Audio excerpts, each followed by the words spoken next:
Ndi nthawi ya nkhani kuchokera kuno ku MBC ndipo mawa uno muli ndine Chisomo Break. Poyamba nayi mitu yake. Mayi wa dziko lino Professor Gertrude Mutharika wati nkofunika kuti anthu mdziko muno adzikhala mwamtendere. Apolisi mdziko muno ati akhwimitsa chitetezo mu mzinda wa Blantyre ndi madera ozungulira pofuna kulimbana ndi mchitidwe wa umbava ndi umbanda. Mu nkhani za masewero, timu ya mpira wa miyendo ya amayi ya Scorchers yamaliza pa namba yachiwiri ku mpikisano wa maiko a mu Africa itagonja ndi Cameroon.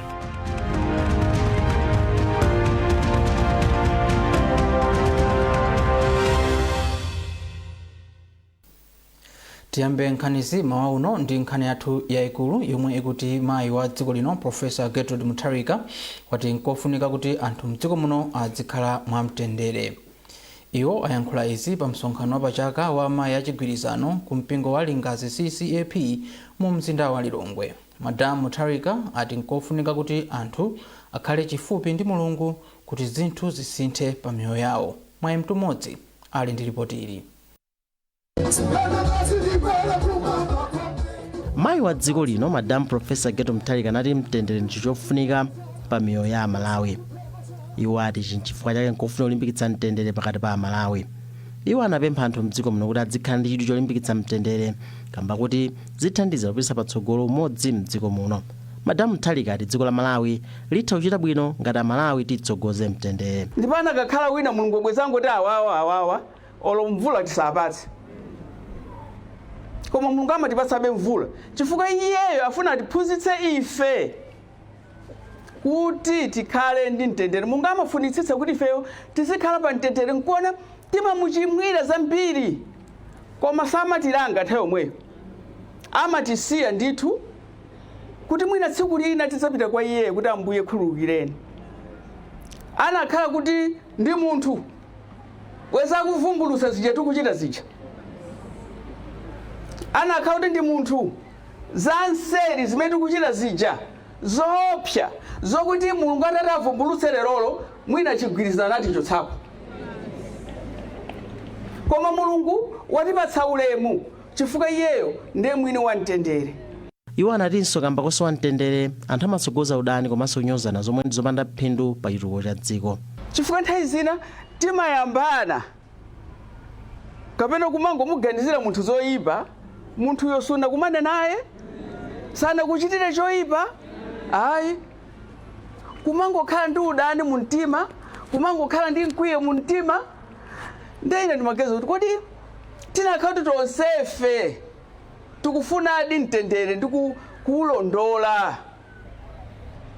Ife tibwezi titati Ambuye kumwambako Amalawi likakhale pamodzi. Polankhulapo mwambowu wapampando wa mgwirizano wa mayi a mpingo wa Lingazi CCAP, Mayi Voni Mangisa anayamikira mayi wa dziko linoyu kamba kokhala nawo pa msonkhano wa chaka chino. Zikomo chifukwa cha kusankha kubwera kudzakhala nafe ndi kuti tidzadalitsikire limodzi pamene tikutsekera msonkhano wathu. Tachitenga chinthu chamtengo wapatali kwambiri kuti munapatula nthawi yanu pamene timadziwa kuti ndinu munthu otanganidwa koma munachiona cha nzeru kuti tsiku la lero mudzasonkhane ndi amayi anzanu achigwirizano kuti tidzatsekere limodzi msonkhano. Msonkhano wa mayi wa chaka chino unabweretsa modzi amayi oposera 2000 a mpingo wa CCAP omwe ali pansi pa presbytery ya mpando. Mwayi mtumodzi MBC Lilongwe. Wachiwiri wina kwa mtsogoleri wa dziko lino Enoch Chihana ati umodzi komanso kulumikizana pothana ndi mavuto omwe maiko a mubungwe la SADC akumana nawo ndi nsanamira za mphamvu zomwe zikudzetsa chipambano ndi mtendere pakati pa maikowa. Chihana ayankhula izi popereka ripoti lamene dziko la Malawi motsogozedwa ndi President Professor Arthur Peter Mutharika ngati wapampando wa nthambi yona zachitetezo m'maiko lachita kuyambira mwezi wa August chaka chatha. Zambiri mulipoti ili la Beatrice Juma. Poyankhula poyankhula potsegulira msonkhano wa maiko a mbungwe la SADC omwe ali mu nthambi yoona za chitetezo ndi ndale, Chihana anatsindika kufunika kwa mtendere ndi chitetezo m'maikowa zomwenso ati ndi nsanamira za chitukuko. Wachiwiri wina kwa mtsogoleri wa dziko la Malawi anati anthu a maiko a mbungwe la SADC anawasankha atsogoleriwa powakhulupirira, choncho ali ndi udindo wokwaniritsa zokhumba zawo. Pamenepa Chihana anapempha nthumwi mu msonkhanowu kuti zikambirane mozama, molemekezana komanso moona mtima kuti zipeze mayankho amavuto osiyanasiyana a maiko a mbungwe la SADC. Iwo anati mfundo zimene atsogoleriwa atamange mu zokambirana zawo ndi zofunika pobweretsa mtendere ndi chitetezo, komanso zilimbikitsa anthu a maiko a mbungwe la SADC kumadalira atsogolerawo podzetsa mtendere ndi mgwirizano. Poyankhula mu msonkhano omwewu, mlembi wamkulu wa bungwe la SADC Elias Mahosi anati nthambi yoona za chitetezo ndi ndaleyi ndi ngodya yofunika kwambiri pa chitukuko cha maiko amene ali mu bungweli. Pamenepa Mahosi anayamikira President Professor Arthur Peter Mutharika pokhala wa pampando wa nthambi yoona za chitetezo m'maikowa pogwira ntchito modzipereka komanso kuchilimika polimbikitsa mtendere makamaka m'maiko omwe akusowa mtendere pa zifukwa za ndale komanso nkhondo. Kuyambira mwezi wa August chaka cha 2025 dziko la Malawi lakhala lili wapampando wa nthambi ya maiko a mbungwe la SADC loyang'anira za chitetezo komanso za ndale. Koma mphamvu zimenezi kapena utsogoleri umene chaka chino tsopano wapita ku Eswatini. Pali chikhulupiriro komanso chiyembekezo kuti maiko a mbungwe la SADC apitiriza kugwira ntchito limodzi pobweretsa mtendere maiko amene mulibe mtendere komanso nkhondo ndi kusiyana pa nkhani zina za ndale kuti maikomo mukhale mtendere. Maikowa ndi monga Madagascar komanso DR Congo. Kuchokera kuno ku Durban ICC ndine Beatrice Juma. Pakadali pano msonkhano wa nthambi yoona za chitetezo m'maiko a mbungwe la SADC watha. Atsogoleri wa mwazina akambirana zolimbikitsa mtendere m'maiko amene akusowa bata ndi mtendere kamba ka zifukwa zosiyanasiyana. Mzateremu dziko la Malawi lapereka utsogoleri wa nthambi yoona za chitetezo ku Eswatini. President Professor Arthur Peter Mutharika wakhala pa udindo wa utsogoleri wa nthambiyi kuyambira mwezi wa August 2025 kwa chaka chimodzi. President Mutharika anasankha wachiwiri wina kwa mtsogoleri wa dziko lino Enoch Chihana kuzamuyimirira ku msonkhanowu. Pakadali pano kazembe wa dziko la India kuno ku Malawi Amararam Guja wapempha mzika za mdziko la India zomwe zikukhala ku Malawi kuti zithandize dziko lino pokwaniritsa masomphenya ake a Malawi 2063. Aguja amayankhula izi ku Lilongwe pa mgonero osangalala kuti dziko la India lakwanitsa zaka 80 lili pa ufulu wozilamulira. Kuchokera ku Lilongwe, Patrick Dambula wadzandiripotiri. Dziko la India likukondwerera kuti lakwanitsa zaka 80 lili pa ufulu wozilamulira. Pachifukwachi nzika za mdziko la India zomwe zikukhala mdziko muno zinakumana kuti zikondwerere nkhani imeneyi. Polankhula pa mwambowu, kazembe wa dziko la India kuno ku Malawi Amaran Guja anayamika ntchito zimene nzika za dziko la India zagwira mdziko muno pothandiza kutukula nawo chuma cha dziko lino. Guja anati monga mmene lili dziko la India kuno ku Malawinso kuli masomphenya a Malawi 2063 achitukuko zomwe zikutanthauza kuti maiko awiriwa akuyenera kugwira ntchito limodzi pothandiza pa ntchito za chitukuko. Dziko la India lidalandira ufulu wake kuchokera ku Britain mchaka cha 1947 wapampando wa Indian Country Club kumene mwambo unachitika. Akilian Sundaram anati maiko a Malawi ndi India onse anali pa ulamuliro wa dziko la Britain, ndipo izi zikutanthauza kuti maikowa akuyenera kugwirira ntchito limodzi pothana ndi nkhani monga umphawi komanso katangale. Pamwambowu, ofesi ya kazembe wa dziko la India inaperekanso mphotho kwa anthu ena amene athandiza kutukula dziko la Malawi. Ubale wa maiko a Malawi ndi India udayambika mchaka cha 1964 dziko la Malawi litangolandira ufulu wake. Patrick Dambula, MPC, Lilongwe. Konsolo ya boma la Lilongwe yapempha alimi kuti agwiritse ntchito kadaulo wa makono wa ulimi wa mthirira kuti adzipeza phindu lochuluka ku ulimiwu. Miriam Kumwenda oona za ulimi ku konsoloyi ayankhula izi pokhazikitsa ntchito yolimbikitsa ulimi wa mthirira ku Chiwamba, boma la Lilongwe. Zambiri mulipoti la Wanangwa Mvalo koma akuwerenga ndi Owen Mavula. Miriam Kumwenda ati ulimi wothirira ndi ukadaulo ogwiritsa ntchito bwino nyengo ndi zofunikira kwambiri kuti mabanja akhale ndi chakudya chokwanira maka pamene dziko lino likukumana ndi mavuto akusintha kwa nyengo. Akumwenda alimbikitsanso alimi kuti azibyala mbewu zocha msanga komanso zopirira kuchilala pomwe akukolola madzi a mvula kuti azithirira.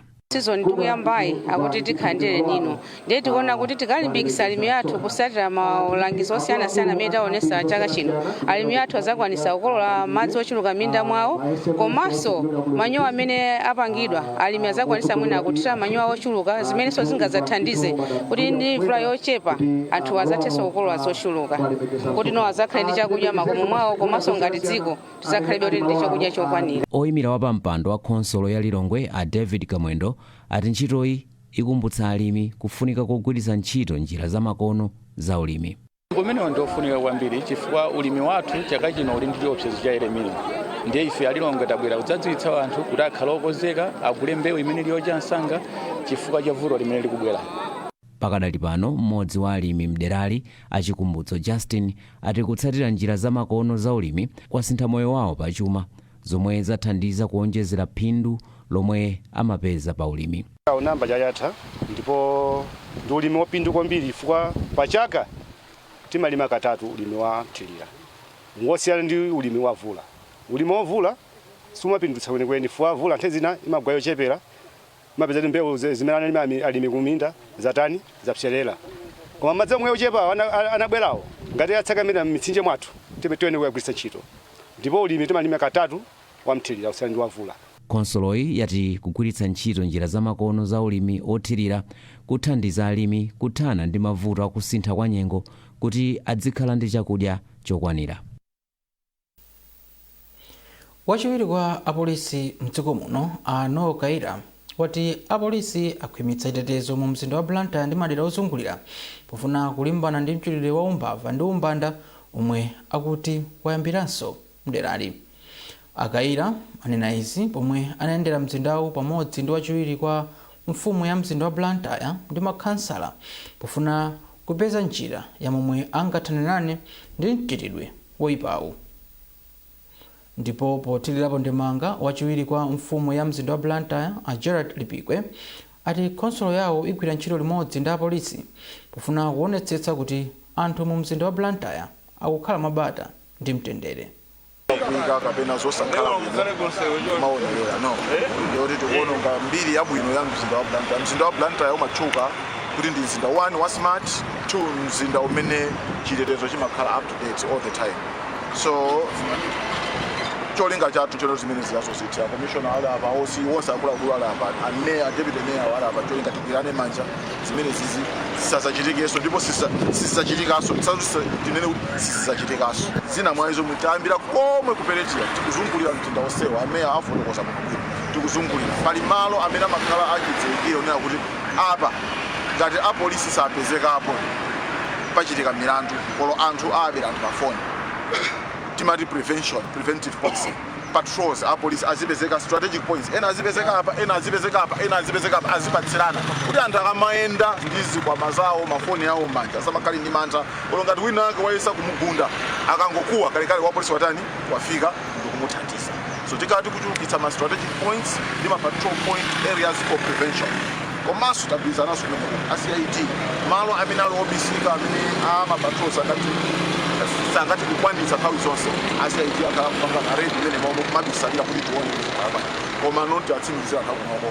Ndiyeno tikukonza njira zokuti chitetezo chikhale mwalo mwake ndi anthu amumzinda uno azikhala bwinobwino mabizinesi awo azipanga bwinobwino. So njira zabwino zikukonzeka tikupanga be zimenezi ndi maripoti mwamva muona kusintha unaona nkhani zimachitika zana maskini aja zikonzeka zimenezi njira zayikidwa zabwino ndiye by the end of this week you see a great change.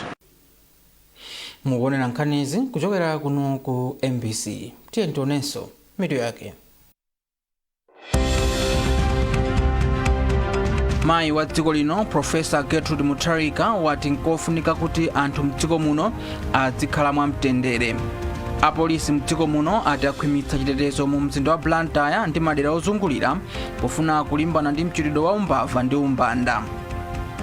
Mu nkhani za masewero, timu ya mpira wa miyendo ya amayi ya Scorchers yamaliza pa namba yachiwiri ku mpikisano wa maiko amu Africa itagonja ndi Cameroon.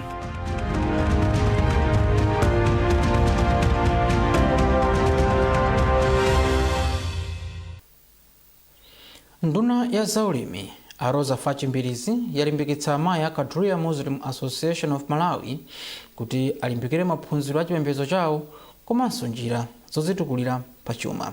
Ndunayi imayankhula pa bwalo la zamasewero la Mangochi potsekulira msonkhano wa dawa wa chaka chino wa amayi a Kadria komwe anayimira amayi wa dziko lino Professor Gertrude Mutharika. Dave Uma ali ndi nkhani yonse. Ngati njira imodzi yofuna kulimbikitsa moyo wawo wauzimu, amayi a Chisilamu a Kadria mdziko muno asonkhana ku Mangochi komwe akuchita msonkhano wawo waukulu wa pachaka. Ndipo popereka uthenga ochokera kwa mayi wa dziko lino Professor Gertrude Mutharika, nduna ya zaulimi, ulimi wothirira ndi chitukuko cha madzi Aroza Fachimbirizi alimbikitsa amayiwa kuti akhale chitsanzo chabwino pa moyo wawo potsatira malemba a mu Korani. Ndunayi inatinso mayi wa dziko lino Professor Gertrude Mutharika akuwalimbikitsa amayiwa kuti akhale okangalika ndi njira zozitukula pa moyo wawo wachuma komanso kulimbikitsa ana awo achitsikana pa maphunziro. A First Lady amalimbikitsa ndipo akuwalimbikitsa azimayi a Chisilamu monganso azimayi ena onse kuti azimayi tikhale ozidalira pa nkhani ya zachuma, kuti tikhale anthu othandiza mabanja mwathu, othandiza dziko komanso kukhala nzika zodalirika. Uthenga wina umene napereka kuchoka kwa First Lady ndo walimbikitsanso azimayi ngati makolo kuti ana athu atsikana tionetsetse kuti aziphunzira nkumaliza sukulu bwinobwino kukhala nzika zodalirika, chifukwa zimenezi zipititsa patsogolo chipembedzo komanso dziko. Mlembi wamkulu wa amayi a Kadria mdziko muno Khadija Tambala ati mkumanowu wasonkhanitsa amayi ochokera mzigawo zonse za dziko lino, ndipo uthenga waukulu ndi kuwalimbikitsa njira zozitukulira pachuma komanso kulimbikitsa kuletsa maukwati a ana achichepere. Zofunika kuti ana athu lero chifana lero akupanga zopsa kwambiri, koma ngati mayi tikuyenera kuwalimbikitsa ana kuti kusukulu apite ndithu, ngati khoti ndi mphamvu imene yoyo yompasa mwana mphamvu kuti iweyo ufuna usafuna upite ku sukulu. Phungu wa nyumba ya malamulo mdera la Lilongwe Kamphuno Khadija Leah Chunga wathokoza mayi wa dziko lino chifukwa chokhala patsogolo nthawi zonse kuthandizana ndi amayi a Chisilamu mdziko muno. Mayi wa dziko lino Professor Gertrude Mutharika wapereka 5 miliyoni kwacha kuti ithandizire pa mwambowu, pamene nduna ya zaulimi Aroza Fachimbirizi apereka 2 miliyoni kwacha. Dave Uma, MBC, Mangochi. Amayi ochita mabizinesi mdziko muno ayamikira boma chifukwa cholimbikitsa ndondomeko zomwe zikuthandiza amayi kupeza mwayi ochita ndi kupititsa patsogolo mabizinesi awo. Polankhula ku Lilongwe, mkulu wa COMESA Federation for Women in Business Malawi, Selina Mwenelupembe, anati mgwirizano pakati pa boma, mabungwe ndi amayi ochita mabizinesi ndi ofunika pothana ndi mavuto omwe amakumana nawo. Zambiri mulipotiri la Yamikani Makanga.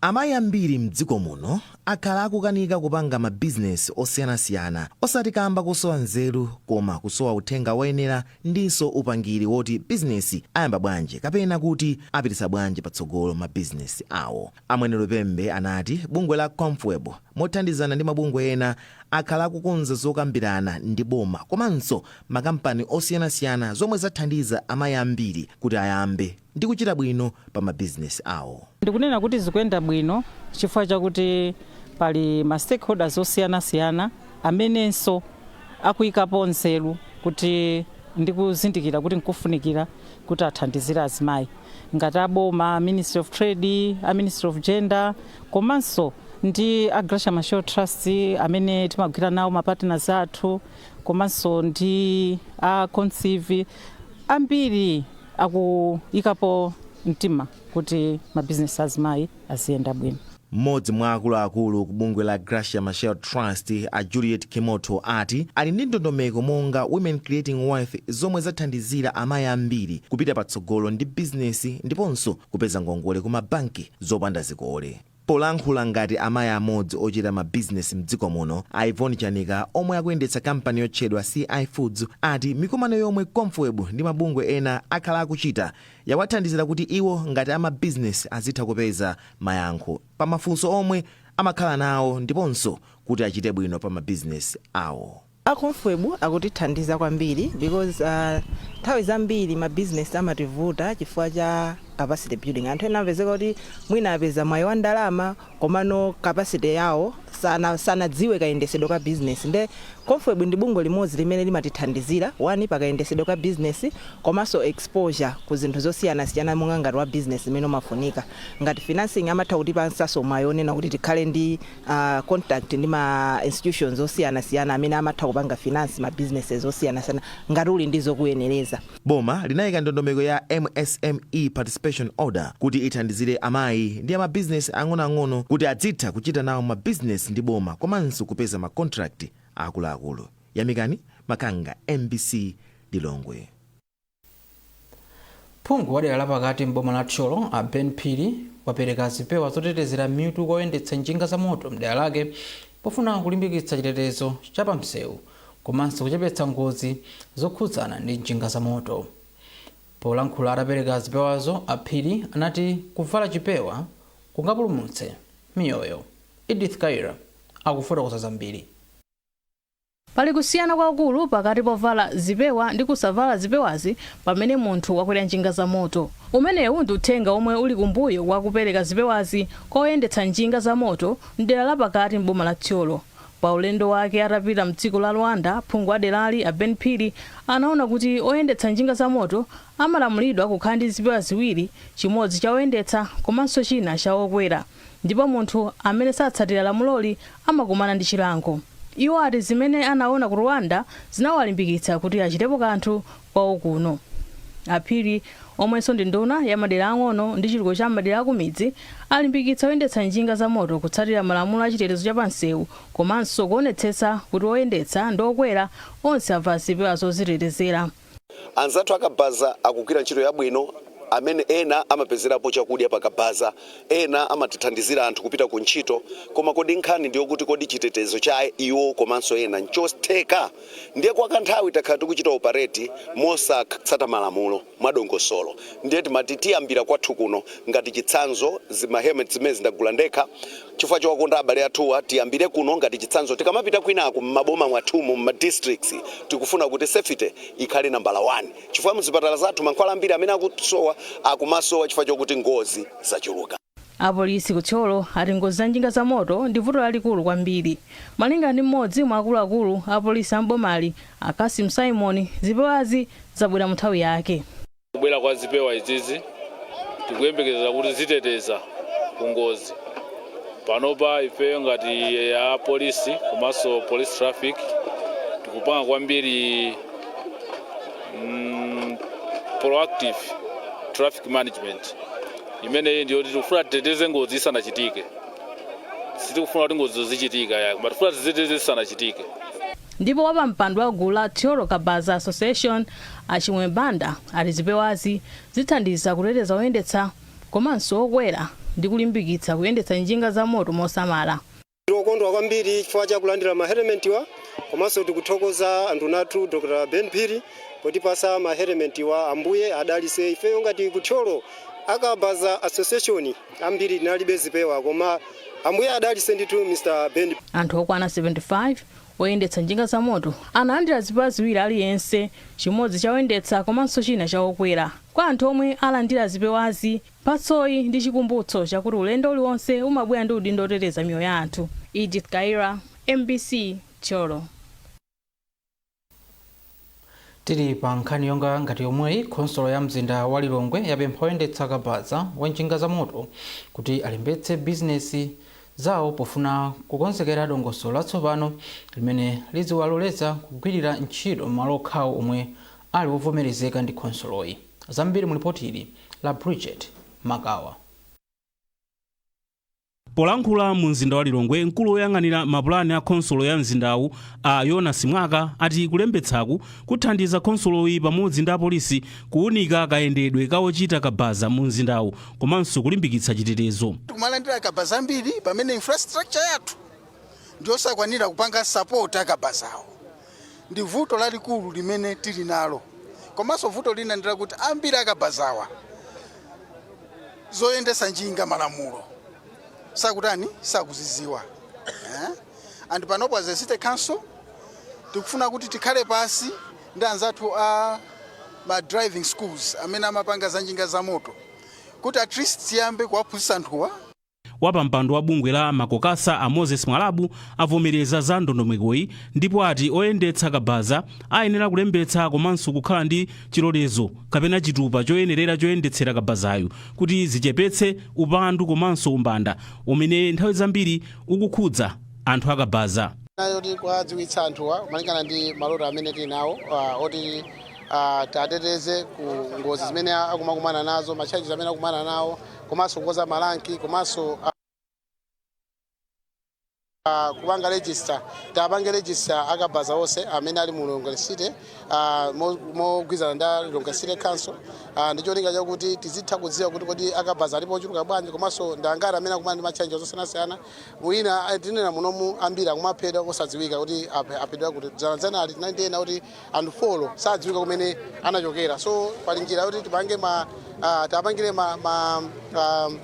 ma ID online, tili ndi system imene tayika yoti tizitolera data, tikatolera data ija tizikhala kuti tatolera chitenji chonse choti titha kumupanga trace munthu uja anyamula usiku. Kuyambira pa 1 September 2026 achitetezo ayamba kulanda njinga za moto zonse zomwe sizinalembetsedwe mkaundula komanso zomwe oyendetsa ake alibe chitupa kapena kuti license yoyendetsera kabazayu.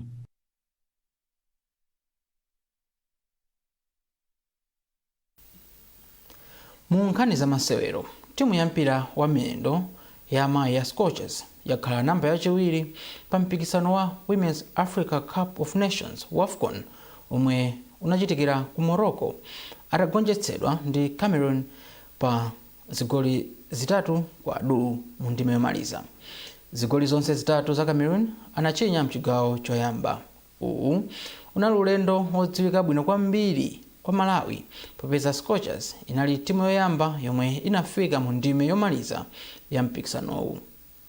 Timuyi yapezanso mwayi woyimira Africa ku mpikisano wa maiko a mdziko lonse chaka chamawa omwe udzachitikire ku Brazil. Wosewera wa Malawi Temwa Chawinga wapambana mphotho ya Golden Boot atagoletsa zigoli 5. Cameroon yapambana chikhochi kwa nthawi yoyamba itagonja mafaino 3 apitawa ndi Nigeria. Ndipo ndi nkhani imeneyi tafika papeto pa nkhani zathu mmawa uno, koma tisanasiyane tiyeni tionenso mitu ya nkhanizi. Mayi wa dziko lino Professor Gertrude Mutharika wati nkofunika kuti anthu mdziko muno adzikhala mwamtendere. Apolisi mdziko muno ati akhwimitsa chitetezo mu mzinda wa Blantyre ndi madera ozungulira pofuna kulimbana ndi mchitidwe wa umbava ndi umbanda. Mu nkhani za masewero, timu ya mpira wa miyendo ya amayi ya Scorchers yamaliza pa namba yachiwiri ku mpikisano wa maiko a mu Africa itagonja ndi Cameroon.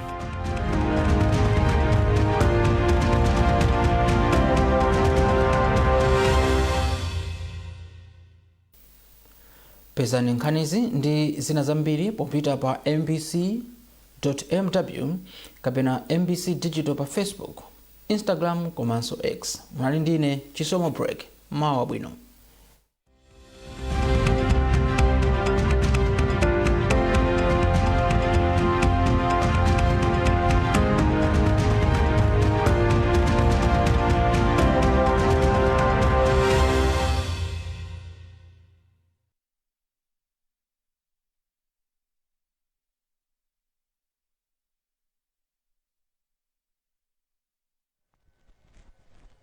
Mwadzuka bwanji, yafikaso nthawi chati mopasiyani za nyengo.